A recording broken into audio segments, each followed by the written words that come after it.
Hold on to your shopping carts, folks, because things just got interesting in the world of online shopping and presidential politics.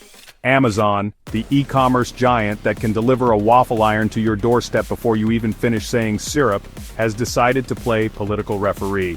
They've launched something called the Trump Tariff Tracker. Now, what is this tracker, you ask? It's basically Amazon's way of saying, hey, remember those tariffs Trump slapped on Chinese goods? Yeah, they're still making your stuff more expensive. They're showcasing products where prices have gone up, up, up. Is this a helpful service for consumers or a blatant jab at the former president? You decide. The timing is certainly interesting, wouldn't you say? With inflation dominating the headlines and everyone feeling the pinch at the checkout, Amazon's tracker feels a little bit like pointing a finger and saying, he did it. Let's rewind for a second. Remember the trade war with China? Trump's tariffs were a big part of that. The idea was to protect American jobs and manufacturing, but critics argue it just led to higher prices for consumers. Now Biden's in charge, and guess what? Those tariffs are still around.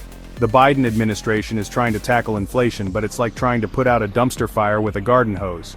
They're blaming global supply chain issues, the war in Ukraine, and maybe even that weird guy down the street who collects bottle caps. But Amazon's tracker is a not-so-subtle reminder that Trump's tariffs are still part of the equation.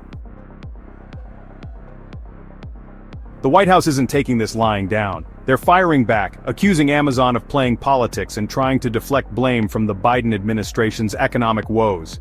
It's a classic game of political hot potato, with each side trying to toss the blame faster than you can say supply chain disruption. The White House argues that Amazon, with its vast network of Chinese suppliers, is hardly innocent when it comes to the complexities of global trade. Look, everyone loves a good deal on Amazon, they seem to be saying, but let's not pretend they're not in bed with the very country we're trying to, negotiate with.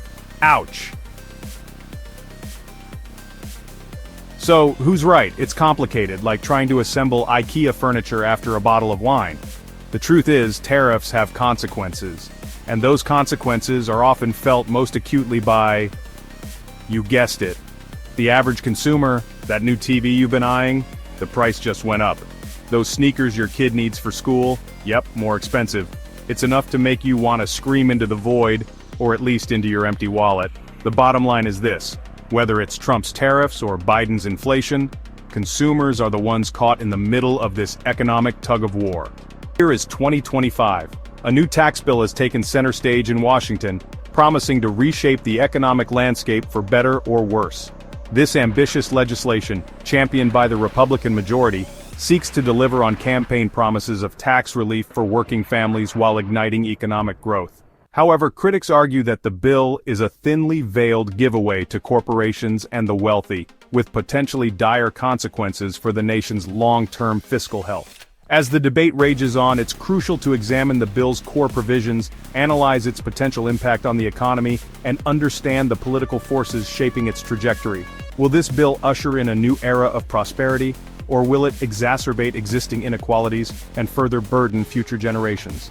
The answers to these questions lie in a careful examination of the facts and arguments surrounding this consequential piece of legislation. At the heart of the 2024 tax bill lies a series of sweeping changes designed to reduce the tax burden on individuals and businesses alike.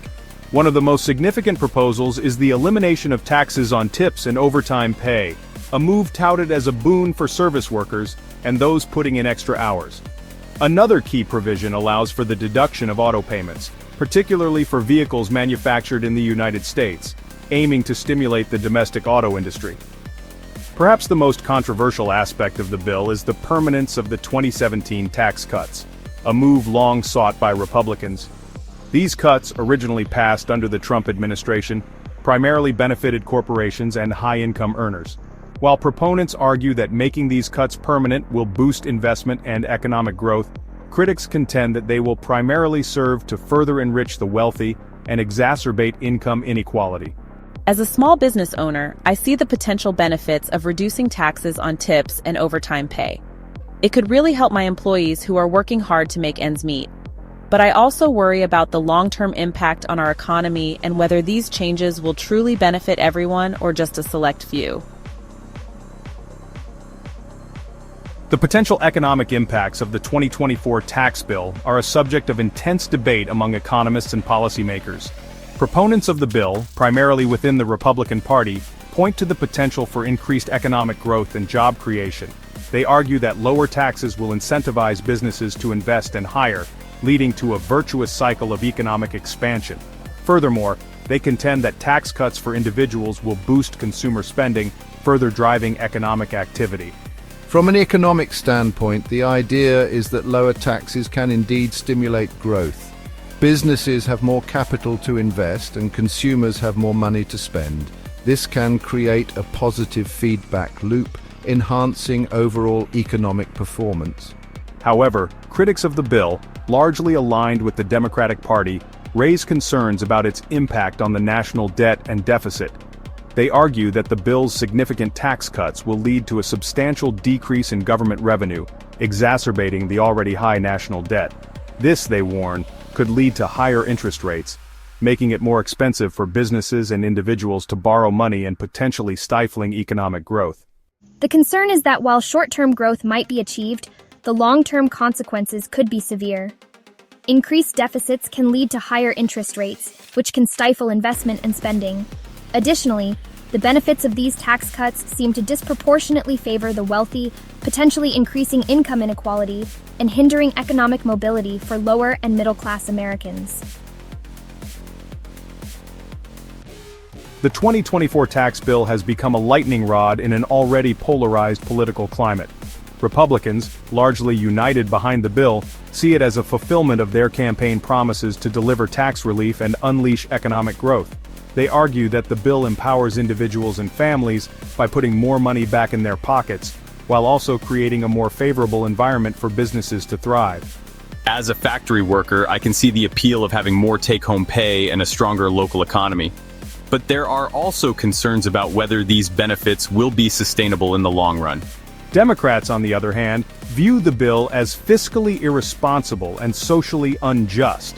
They contend that it prioritizes the wealthy over the working class and threatens the long-term health of the economy.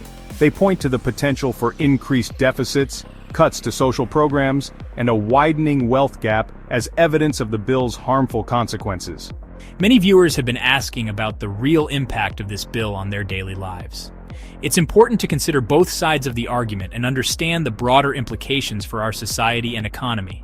As the debate continues, it remains to be seen whether the 2024 tax bill will ultimately deliver on its promises of economic prosperity or further divide an already fractured nation.